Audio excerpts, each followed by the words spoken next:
بالمدرسة يسألون كانوا عن حلمنا القادم، تحبون شو تصيرون؟ والكل كان جاوب لازم. شنو؟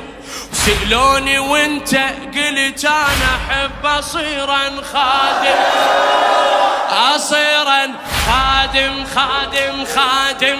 حلم من الطفولة وظل وسط تفكيري هاجس، بديت اتعلم الخدمة بمجلد اسمه عابس.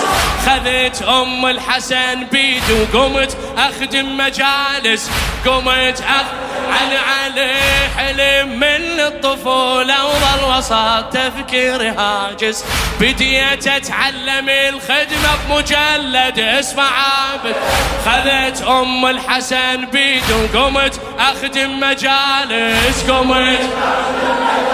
صارت تكثر النعم وتسهل امرنا، نتفاخر نظل خدم الخدمة ذخرنا.